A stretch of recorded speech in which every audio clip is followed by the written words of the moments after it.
Thank you, Deputy Speaker. And the Leader of the Opposition has made a very grand speech today, and he's painted the picture of a vision for two different Australians. Now, under a vision of a future with a Labor government, it is the everyday Australian being poorer. A future under the coalition, everyday Australians being richer.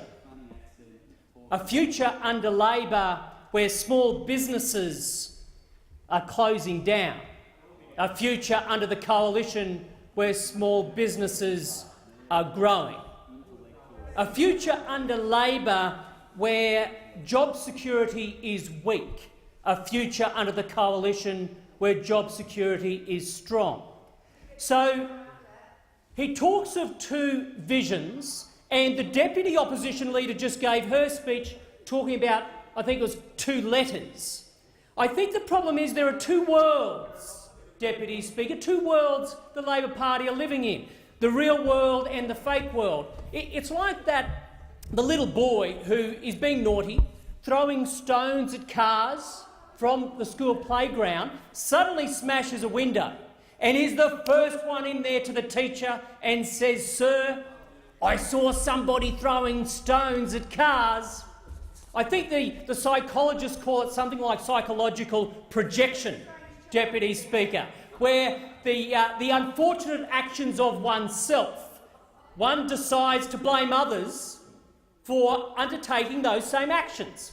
So someone who's really rude might go around saying to everybody, "Everyone else is rude." This is exactly the strategy of the opposition, because the Leader of the Opposition today has stood up and stated his future vision for this country, and he'll take it to the election, is one of less tax.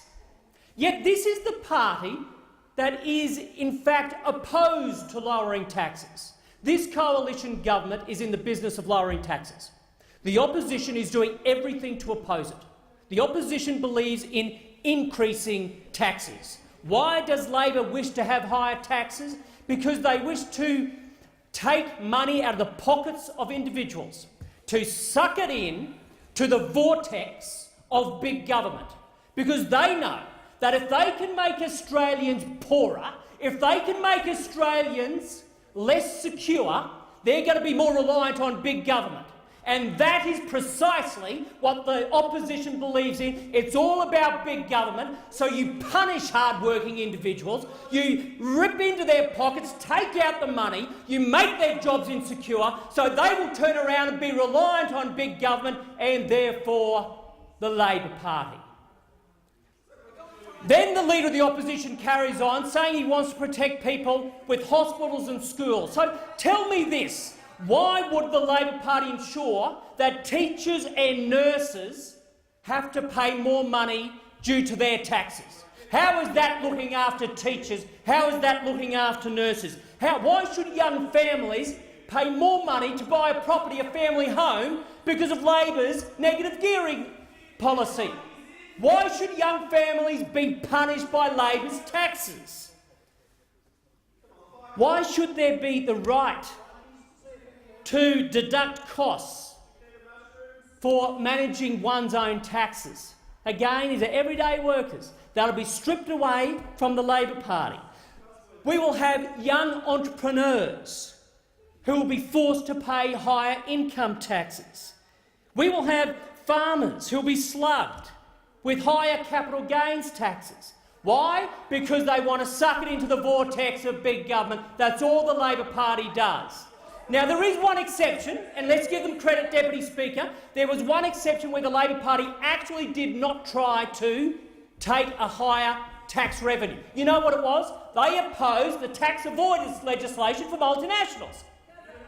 $7 billion a year is forecast, but no, they don't want to take it off multinationals. They want to take it off mums and dads. They want to ruin the lives of individual Australians, because they believe by making them poorer, by making them weaker, they're going to turn to big government, and that's where Labor has its sweet spot.